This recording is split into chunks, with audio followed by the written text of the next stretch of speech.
This audio reading is from the book Come Ye Children by Charles Spurgeon. Our selected reading is chapter 15, King David's two encouragements to parents and teachers. The first is that of pious example.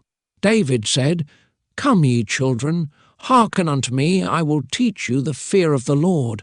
You are not ashamed to tread in the footsteps of David, are you? You will not object to follow the example of one who was first eminently holy and then eminently great. Shall the shepherd boy, the giant slayer, the sweet psalmist of Israel, and the mighty monarch leave footprints in which you are too proud to tread?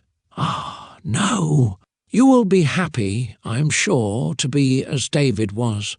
If you want, however, a higher example even than that of David, hear the Son of David while from his lips flow the sweet words, "Suffer the little children to come unto me, and forbid them not, for of such is the kingdom of heaven."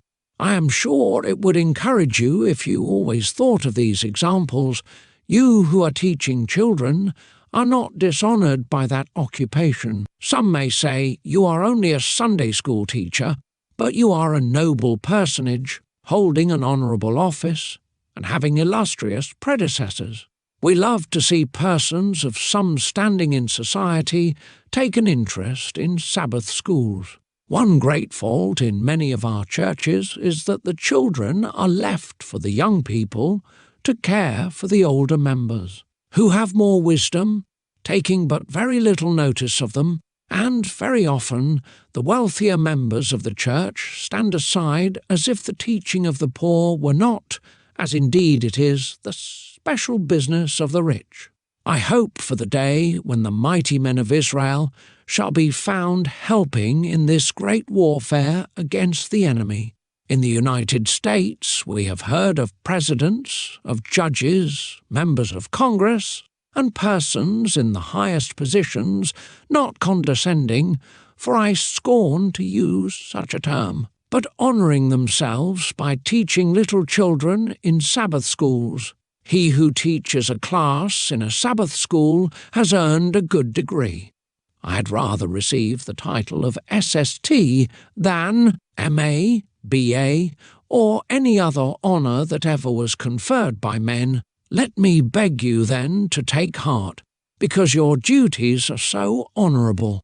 Let the royal example of David, let the godlike example of Jesus Christ inspire you with fresh diligence and increasing ardour, with confident and enduring perseverance, still to go on in your blessed work, saying as David died, "Come ye children, hearken unto me, I will teach you the fear of the Lord." The second is the encouragement of great success. David said, "Come ye children, hearken unto me." He did not add, "Perhaps I will teach you the fear of the Lord," but "I will teach you." He had success, or, if he had not, others have. The success of Sabbath schools. If I begin to talk of that, I shall have an endless theme, therefore I will not commence. Many volumes might be written on it, and then when all were written we might say, I suppose that even the world itself could not contain all that might be written. Up yonder, where the starry hosts perpetually sing God's high praises, up where the white-robed throng cast their crowns before his feet, we shall behold the success of Sabbath schools. There, too, where infant millions assemble Sabbath after Sabbath to sing, "Gentle Jesus meek and mild," we see with joy the success of Sabbath schools.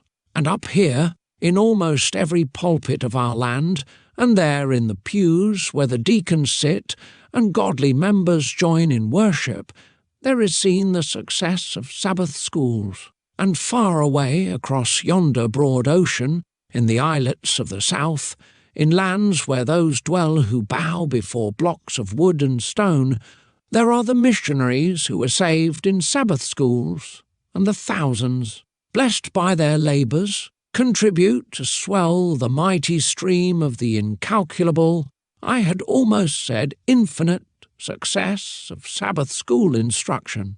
Go on with your holy service. Much has been done already, but more shall yet be done. Let all your past victories inflame you with fresh ardour.